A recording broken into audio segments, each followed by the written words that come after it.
மாலை முரசு நேயர்களுக்கு வணக்கம். ஈரான் போர் எதிரொலியால கச்சா எண்ணெய் வருவதில் இந்தியாவுக்கு தடை ஏற்பட்டிருக்கு. அதனால இந்தியா முழுவதும் குறிப்பாக தமிழகத்தில் கேஸ் சிலிண்டர் விநியோகம் தடைபட்டு, குறிப்பாக வணிகர்களுக்கான அந்த சிலிண்டர் விநியோகம் முற்றிலுமாக தற்காலிகமாக நிறுத்தப்படுவதாக இந்தியன் ஆயில் நிறுவனம் அறிவிச்சிருக்காங்க. இதனால ஏற்படக்கூடிய தாக்கம் என்ன மாதிரியான பாதிப்புகள் ஏற்பட இருக்கு? வாங்க பேசலாம். நம்ம கூட சென்னை ஹோட்டல் அசோசியேஷன் செயலாளரும் மற்றும் தமிழ்நாடு வணிகர் சங்கங்களின் பேரமைப்பின் தலைமைச் செயலாளர் ப்ரொஃபசர் திரு ஆர் ராஜ்குமார் அவர்கள் இருக்காங்க. வணக்கம் சார். ஈரான் போர் தொடங்குதுன்னு இருந்தே கச்சா எண்ணெய் வருவதில் தடை ஏற்படும், இதனால் பல்வேறு பாதிப்புகள் ஏற்படலாம், குறிப்பாக கேஸ் சிலிண்டர் தட்டுப்பாடும் ஏற்படும் அப்படின்னு செய்திகளை வெளிவந்துட்டே இருந்துச்சு. இப்போது நேற்று முன்தினம் இரவுல இருந்தால் இந்த சிவியர் இஷ்யூ ஆகி பெருசாகி இப்போது ஆயில் நிறுவனம் தரப்பிலிருந்து தற்காலிகமாக வணிகத்துக்காக மட்டும் இந்த சிலிண்டர் தற்காலிகமாக நிறுத்துறோம் அப்படின்னு சொல்லியிருக்காங்க. இதற்கு முன்னமே இந்த தகவல் உங்களுக்கு முறைப்படி தெரிவிக்கப்பட்டுச்சா? இந்த வணிக பயன்பாட்டிற்கான சிலிண்டர்கள் தட்டுப்பாடு வரும் என்பது எதிர்பாராத ஒரு நிகழ்வு. வளைகுடா நாடுகளிலே ஏற்பட்டிருக்கின்ற அந்த போர் பதற்றத்தில் குறிப்பாக எண்ணெய் வளங்கள் நிறைந்த ஈரானை சுற்றியுள்ள இதர நட்பு நாடுகளிலிருந்து இந்தியா இறக்குமதி செய்து வந்திருந்த நிலையில் திடீரென ஹோர்மிஸ் கால்வாய் என்று சொல்லப்படுகின்ற அந்த குறிப்பிட்ட கப்பல்கள் வந்து செல்கின்ற அந்த பகுதியை ஈரான் தன் கட்டுப்பாட்டில் கொண்டு வந்து அதன் வழியாக எரிவாயு மற்றும் பெட்ரோலிய பொருட்கள் கொண்டு வருவதற்கான வாய்ப்பை முழுமையாக தடுத்து வைத்திருக்கிறது இன்றைக்கு. அந்த நிலையில்தான் தற்பொழுது எரிவாயு தட்டுப்பாடு, பெட்ரோலிய பொருட்கள் தட்டுப்பாடு ஏற்பட்டிருப்பதாக கடந்த 2 நாட்களாக செய்திகள் வந்து கொண்டிருக்கின்றன. ஆனால் நேற்றைய முன்தினம்தான் திடீரென சில எரிவாயு சப்ளை செய்யக்கூடிய அந்த விநியோகிக்கக்கூடிய நிறுவனங்கள் இது சம்பந்தமாக ஒரு சில செய்தி கசிவுகள் வந்ததன் அடிப்படையிலே சென்னை ஹோட்டல்கள் சங்கமும் தமிழ்நாடு வணிகர் சங்கங்களின் பேரமைப்பும் சேர்ந்து பாரத பிரதமர் அவர்களுக்கும் மத்திய உள்துறை அமைச்சர் அவர்களுக்கும் பெட்ரோலியத்துறை அமைச்சர் அவர்களுக்கும் கடிதம் மூலமாகவும் இமெயில் மூலமாகவும் எங்களுடைய நிலைப்பாட்டை உணவகங்களுக்கு எரிவாயு தட்டுப்பாடின்றி கிடைப்பதற்கான வழிமுறைகளை மேற்கொள்ள வேண்டும் என்று செய்தியை தெரிவித்திருந்தோம். மேலும் குறிப்பாக அப்படி ஒரு தட்டுப்பாடு நிலை ஏற்படுமானால் 1968 அறிமுகப்படுத்தப்பட்ட அத்தியாவசிய பொருட்களின் சேவை சட்டத்தை பயன்படுத்தி உணவகங்களை அத்தியாவசிய பொருட்கள் சேவை சட்டத்தின் கீழ் கொண்டு வந்து எங்களுக்கு உணவகங்களுக்கு எந்த தட்டுப்பாடும் இல்லாத வகையில் எரிவாயு விநியோகம் இருக்க வேண்டும் என்பதை மிகவும் தெளிவாக நாங்கள் தெரியப்படுத்தியிருந்தோம். நேற்றைக்கு காலையிலே மாண்புமிகு தமிழக முதல்வர் அவர்களை ஓட்டலர் சங்கத்தின் சார்பில் நானும், தமிழ்நாடு வணிகர் சங்கங்களின் பேரமைப்பின் சார்பில் மாநில தலைவர் எம் விக்ரமராஜா அவர்களும் இணைந்து நேற்று காலையிலே அவரை சந்தித்து எங்களுடைய நிலைப்பாட்டை பல்வேறு கோரிக்கைகளோடு இந்த எரிவாயு தட்டுப்பாடு கோரிக்கையும் சமர்ப்பித்திருக்கிறோம். மாண்புமிகு முதல்வர் அவர்கள் இதில் தலையிட்டு உரிய நடவடிக்கை எடுக்கப்படும், அதற்கான நடவடிக்கை எடுக்கப்படும் என்கிற உறுதி அளித்ததோடு நேற்றைக்கு மாலையிலேயே இந்த எரிவாயு இருப்பு வைத்திருக்கிற நிறுவனங்களிலிருந்து எவ்வளவு எரிவாயு இருப்பு வைக்கப்பட்டிருக்கிறது என்பதை கேட்டு அறிந்து அதன் அடிப்படையில் அடுத்த கட்ட நடவடிக்கை இருக்கும் என்பதை தெரிவித்திருக்கிறார்கள். எனவே கூடுமான வரை உணவகங்கள் என்பது அத்தியாவசிய தேவையான ஒரு சேவை சார்ந்த தொழில். இந்த சேவை சார்ந்த தொழில் பாதிக்கப்படுமானால் அதை தொடர்ந்து பல்துறை நிறுவனங்களும் பல்துறை சம்பந்தப்பட்ட வணிகமும் பாதிக்கப்படும் என்பதை இங்கே தெளிவாக தெரிவிக்க விரும்புகிறோம். குறிப்பாக உணவகம் என்பது இந்த விவசாயி நலன் சார்ந்த ஒரு தொழில். விவசாயிகளுக்கான விளைபொருள்கள், குறிப்பாக காய்கறிகள், பழங்கள் முதலியவை பெரும்பாலான அவற்றை அழிப்பதற்கான இடம் உணவகங்கள் தான். அந்த உணவகங்கள் காய்கறி அழுகும் பொருட்களை வாங்க முடியாத நிலை ஏற்படுமானால் நிச்சயமாக அந்த பாதிப்பு விவசாயிகளுக்கு. அதை போலவே அந்த விவசாய விளைபொருட்களை வணிகம் செய்கின்ற வணிகர்களும் பாதிக்கப்படுவார்கள். இப்படி இது ஒரு சங்கிலி தொடர் சம்பவமாக நிகழக்கூடும். அந்த சங்கிலி தொடர் சம்பவம் பொருளாதார பாதிப்பையும் ஏற்படுத்தும் என்பதை இங்கே பதிவு செய்ய விரும்புகிறேன். குறிப்பாக பொருளாதார பாதிப்பு என்பது உணவகங்களுக்கு அந்த விற்பனை மட்டுமல்லாது விளைபொருட்கள் விற்பனையில் பாதிப்பு ஏற்படுத்தும். இருக்கிற சிறு குறு தொழில்கள், அந்த விவசாய விளைபொருள் சார்ந்த தொழிலை நம்பியிருக்கின்ற வணிகர்களும் இதனால் பெரிதும் பாதிக்கப்படுவார்கள். இப்படி பல வகையில். அது மட்டுமல்ல, இந்த எரிவாயு நிறுத்தத்தினால் அந்த எரிவாயுவை பயன்படுத்தி ஓடுகின்ற ஆட்டோ, கார் போன்ற அனைத்து வாகனங்களும் வீதிக்கு வந்துவிடும். ஏற்கனவே நேற்று கூட செய்திகளிலே பார்த்தேன். அந்த எரிவாயு பயன்படுத்துகின்ற ஆட்டோக்கள் நீண்ட வரிசையில் நின்று கொண்டிருக்கின்றன.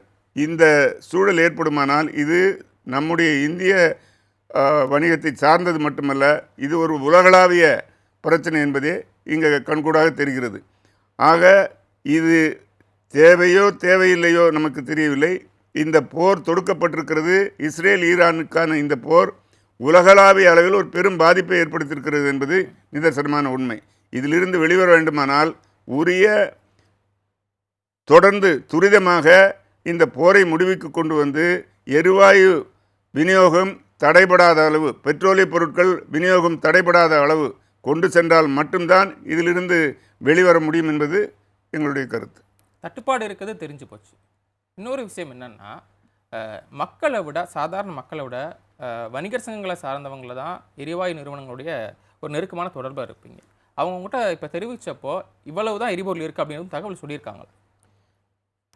திடீரென நேற்றைக்கு முன்தினம் அவர்கள் அறிவித்திருக்கிறார்கள், அந்த எஸ்மா சட்டத்தை பயன்படுத்தி அத்தியாவசிய தொழிலில் ஈடுபட்டுள்ள ஹாஸ்பிட்டல்கள், மற்ற தங்கும் விடுதிகள் போன்றவற்றிற்கு மட்டுமே எரிவாயு டொமஸ்டிக் சப்ளை இதை மட்டும்தான் நாங்கள் செய்ய முடியும் என்பதை தெரிவித்திருக்கிறார்கள். அதன் அடிப்படையில் தான் நாங்கள் எங்களுடைய புகாரை மாண்புமிகு பிரதமர் அவர்களுக்கும் நம்முடைய முதல்வர் அவர்களுக்கும் அனுப்பி வைத்திருக்கிறோம். எரிவாயு தட்டுப்பாடு என்பது ஏற்பட்டிருப்பதாக செய்திகளின் வாயிலாக, இந்த செய்திகள் ஊடகங்கள் வாயிலாகத்தான் தெரிந்து கொண்டோம். அந்த நிலைப்பாட்டில் இப்பொழுது எரிபொருள் தட்டுப்பாடு இருப்பதை இந்தியன் ஆயில் கார்ப்பரேஷன் கூட நேற்று செய்தியாக வெளியிட்டு இதை வணிக பயன்பாட்டுக்கான எரிவாயு சப்ளை செய்ய மாட்டோம் என்பதை சொல்லியிருக்கிறார்கள். தட்டுப்பாடு இருப்பது தெளிவாக தெரிய வருகிறது. ஆனால் இதையும் எங்களுடைய உணவகங்களையும் எசென்ஷியல் சர்வீசஸ் மெயின்டெனன்ஸ் ஆக்ட் என்று சொல்லக்கூடிய எஸ்மா சட்டத்தின் கீழ் கொண்டு வந்து உணவகங்களுக்கும் அதை ப்ரியாரிட்டி அடிப்படையில் வணிக சிலிண்டர்கள் விநியோகிக்கப்பட வேண்டும் என்பது எங்களுடைய நிலைப்பாடு. ஓகே, ஆரம்ப கட்டத்தில் இந்த செய்தி வெளியான உடனே ஒரு செய்தி என்ன வந்துச்சுன்னா, செயற்கை முறையில் இந்த தட்டுப்பாடை உருவாக்குறாங்க. 9ஆம் தேதி ஒரு சுற்றறிக்கை அனுப்புகிறாங்க அனைத்து ஹோட்டல்களுக்கும், கிட்டத்தட்ட 62,000 ஹோட்டலுக்கு அனுப்புகிறாங்க. இந்த வரி ஏய்ப்பு செஞ்சுருக்காங்க, இதை மூடி மறைக்க தான் இந்த மாதிரி செயல்களை ஈடுபடுறாங்க அப்படின்னு ஒரு செய்திகள் பரவுச்சு. அதை பற்றி அப்படி அது ஒரு செய்தியாக இருக்குமே ஆனால், நீங்கள் கேள்வி கேட்பதைப் போல அப்படி அது ஒரு செய்தியாக இருக்குமே ஆனால், ஏன் இந்த எரிவாயுவை சப்ளை செய்யக்கூடிய இந்தியன் ஆயில், பாரத் பெட்ரோலியம் போன்ற நிறுவனங்கள் தட்டுப்பாடு இருப்பதை உறுதி செய்கிறார்கள்? அவர்கள் உறுதி செய்கின்ற பொழுது எது உண்மை என்பதை ஊடகங்கள் தெரிந்து கொள்ள வேண்டும். அவங்க குறிப்பிட்றப்போ புவியியல் மற்றும் அரசியல் சூழ்நிலை காரணமாக இந்த விநியோகிக்கிற அந்த சங்கிலியில் அறுபட்டிருக்காங்க. ஆக தட்டுப்பாடு இருக்கிறது என்பதுதான் உண்மை. அந்த வரி ஏய்ப்பு என்பது இரண்டாம் பட்சம். பிரைமரி தட்டுப்பாடு இருக்கிறது என்பதை ஒப்புக்கொண்டிருக்கிறார்கள். வரி ஏய்ப்பு இருப்பது எங்கோ ஒரு சில உணவகங்களில் இருக்கலாம், அதை இல்லை என்று மறுப்பதற்கு இல்லை. ஆனால் வரி ஏய்ப்பு என்பது வேறு, தட்டுப்பாடு என்பது வேறு. கேஸ் தட்டுப்பாடு உலகளாவிய ஒரு பிரச்சனை என்பது தெரிகிறது. இந்த போருக்கு காரணமான அதிபர் ட்ரம்பே கூறியிருக்கிறார், கூடிய விரைவில் இந்த தட்டுப்பாடுக்கு முற்றுப்புள்ளி வைக்கப்படும், இந்த ஈரான் மீதான போர் முடிவுக்கு கொண்டு வரப்படும் என்பதை நேற்று கூட அறிவித்திருக்கிறார். ஆக உலகளாவிய இந்த பிரச்சனை உண்மை என்பது தெளிவாக தெரியும். ஊடகங்கள் மாற்றி மாற்றி யாரையாவது குறை சொல்வதற்காக வேண்டுமானால் இந்த குற்றங்களை சொல்லிக் கொண்டிருக்க முடியும். அல்ல சார், இப்போ தமிழ்நாடு அளவில் கல நிலவரம் சொல்றீங்க, இந்திய அளவில் எப்படி இருக்குது? ஏன்னா உங்களுக்கான சங்கம் அப்படி இந்திய அளவில் இருக்கும் இல்லையா? அங்கே கல நிலவரம்லாம் எப்படி இருக்குது? அவங்க என்ன சொல்கிறாங்க உங்கள்கிட்ட? ஒரு சில மாநிலங்களில் கடுமையான தட்டுப்பாடு இருப்பதாக நேற்றைக்கு செய்தி வந்திருக்கிறது. குறிப்பாக கர்நாடகா, தில்லி, இப்படி சில மாநிலங்களில் தட்டுப்பாடு இருப்பதாக செய்திகள் வந்திருக்கிறது. கர்நாடகாவில் இன்றையிலிருந்து உண்மையிலேயே உணவகங்கள் கூட மூடப்படுகின்ற சூழ்நிலை உருவாகி இருப்பதாக கர்நாடக ஹோட்டல் சங்கத்தின் சார்பாக செய்திகள் வெளியிட்டிருக்கிறார்கள். கள நிலவரம் தட்டுப்பாடு இருப்பதை உறுதி செய்கிறது. அதில் எந்த மாற்று கருத்துக்கும் இடமில்லை. தட்டுப்பாடு இல்லாமல் உணவகங்கள் செயல்படுத்தப்படுவதற்கான நடவடிக்கைகளை அரசு முனைந்து எடுக்க வேண்டிய நிர்பந்தம் இருக்கிறது. அப்படி எடுக்கவில்லை என்று சொன்னால் உணவகங்கள் நிச்சயமாக மூடப்படும் சூழ்நிலை உருவானால் இது உணவக உரிமையாளர்களை மட்டும் பாதிப்பதான செய்தி அல்ல, இது ஒட்டுமொத்த சமுதாயத்தையும் மக்களையும் பொதுமக்களையும் இந்த சேவை சார்ந்த தொழிலை நம்பி இருக்கின்ற இந்த ஐடி இண்டஸ்ட்ரி, மாணவர்கள், நோயாளிகள், சொல்லப்போனால் இன்றைக்கு கம்யூனிட்டி கிச்சன் என்று இதை உணவகங்களை நாங்கள் சொல்கிறோம். கம்யூனிட்டி கிச்சன் என்பது சமுதாய சமையல் கூடங்களாக செயல்பட்டு கொண்டிருக்கின்றன. பெரும்பாலான குடும்பங்களில் மனைவி கணவன் அனைவருமே வேலைக்கு செல்கின்ற நிலை ஏற்பட்டிருக்கிறது. அதன் அடிப்படையில் பார்த்தீர்களானால் அனைத்து குடும்பங்களுக்கான சேவையை உணவகங்கள் செய்து கொண்டிருக்கின்றன. அந்த நிலைப்பாட்டில் பார்க்கின்ற பொழுது உணவகங்கள் செயல்படாமல் ஸ்தம்பிக்கின்ற நிலை ஏற்படுமானால் ஒட்டுமொத்த சமுதாயத்திற்கும் ஒரு பெரும் பாதிப்பு ஏற்படும் என்பதை உறுதியாக இங்கே பதிவு செய்ய விரும்புகிறேன். கிட்டத்தட்ட 2 நாட்களில் இன்னும் நிலைமை மோசமாகும்னு சொல்கிறாங்க. 1.5 லட்சம் ஹோட்டல்கள் மூட அபாயம் இருக்கும்னு சொல்லப்படுது. உடனடியாக அரசு உங்களுக்கு என்ன மாதிரியான உதவி பண்ணால் இதை தடுக்கலாம்? இதை மாற்று வழியை கொண்டு சமாளிப்பதற்கான தொடர்ந்து ஒரு வாரத்திற்குள் இந்த போர் முடிவுக்கு வருமானால் மாற்று வழிகளை அரசு முனைந்து செயல்படுத்த நடவடிக்கை எடுக்க வேண்டும். குறிப்பாக மின்சக்தியை நாம் பயன்படுத்தலாம். மின்சார அடுப்புன்னு சொல்றாங்களே, அது எந்த அளவுக்கு தான் பயன்படுத்த முடியும்னு ஒரு கேள்வி இருக்கு. மின்சார அடுப்பை பயன்படுத்தலாம். மின் அடுப்பை பயன்படுத்துவதற்கான வாய்ப்புகள் இருக்கிறது. ஆனால் அதிலே உள்ள ஒரு பெரிய குறைபாடு என்னவென்றால் ஏற்கனவேயே மின் கட்டணம் மிக அதிக அளவில் இருந்து கொண்டிருக்கிறது. இந்த மின் கட்டணம் அதிக அளவில் இருப்பதை நாம் அரசுக்கு தெரியப்படுத்தியிருக்கிறோம். அதே நேரத்தில் காலையிலே 4 மணி நேரம், மாலையிலே 4 மணி நேரம் அதை பீக் ஹவர்ஸ் என்று கொண்டு சென்று அந்த மின்சார பயன்பாட்டிற்கான கட்டணங்கள், இந்த பீக் ஹவர் கட்டணம் அதீத அளவிலே இருப்பதனால் உண்மையிலேயே உணவகங்கள் பணியாற்றுவது அந்த காலை நேரமும் மாலை நேரமும் அதிக அளவிலே பணியில் இருப்பார்கள். அந்த நேரத்திலே இதை பயன்படுத்துகின்ற பொழுது அந்த மின் கட்டணம் என்பது மிக பெரும் பாதிப்பை ஏற்படுத்தும். அதனால் எந்த வகையிலும் லாபம் எடுக்க முடியாத சூழ்நிலை உருவாகிவிடும். இதை அரசு கவனத்தில் கொண்டு அந்த மின் கட்டணங்களை, பீக் ஹவர் மின் கட்டணங்களை தவிர்க்க வேண்டும். குறிப்பாக சொல்லப்போனால் இண்டக்ஷன் இந்த மின் அடுப்புகளை பயன்படுத்துகின்ற உணவகங்களுக்கு மானியம் வழங்கி, இந்த குறிப்பிட்ட காலத்திற்கு மானியம் கூட வழங்கி இந்த தற்போது ஏற்பட்டிருக்கின்ற நிலையை சரி செய்து கொள்ள முன்வர வேண்டும். விறகடுப்பு பயன்படுத்தலாம் அப்படின்ற ஒரு ஐடியா இருக்கு. விறகடுப்பை பயன்படுத்துவது ஏற்கனவே காலமாக இருந்து வந்த ஒன்று. ஆனால் இன்றைக்கு இருக்கின்ற இந்த சுற்றுச்சூழல் சட்டங்கள், பொல்யூஷன் கண்ட்ரோல் போர்டினுடைய சுற்றுச்சூழல் சட்டங்கள் அதை அனுமதிப்பதில்லை. அந்த வகையிலே அதை பயன்படுத்துவது சிரமமான விஷயம். உண்மையிலே அது சுற்றுச்சூழலுக்கு பாதிப்பதாகவும் இருக்கிறது. ஓகே, இப்போ கடைசியாக இது எத்தனை நாளைக்கு தாக்கு பிடிக்கலாம் அப்படின்ற ஒரு சூழல் இருக்கும் இல்லையா? இப்போ ட்ரம்ப் சொன்ன உடனே கச்சா எண்ணெய் கூடிச்சு, $120 போச்சு. அவர் போர் வந்து டக்குன்னு முடிச்சிட்டோம் அப்படின்ன உடனே $80 $90 வந்துருச்சு அப்படின்ற ஒரு சூழல் வர்றப்போ இந்த போர் இப்போ உடனே முடிஞ்சா கூட எண்ணெய் வரது தாமதமாகும்னு சொல்கிறாங்க. ஒரு மாதம் ஆகும்னு சொல்கிறாங்க இல்லையா? அது எப்படி நீங்கள் அந்த சூழல் கையாள போகிறீங்க? ஏற்கனவே இந்திய கையிருப்பு 2 மாதங்களுக்கு பெட்ரோலிய பொருட்கள் இருப்பதாக பெட்ரோலியத்துறை அமைச்சர் மாண்புமிகு பிரதமர் அவர்கள் எல்லோருமே அறிக்கை வெளியிட்டிருக்கிறார்கள். ஆக 2 மாதங்களுக்கான இருப்பு இருக்கிறது.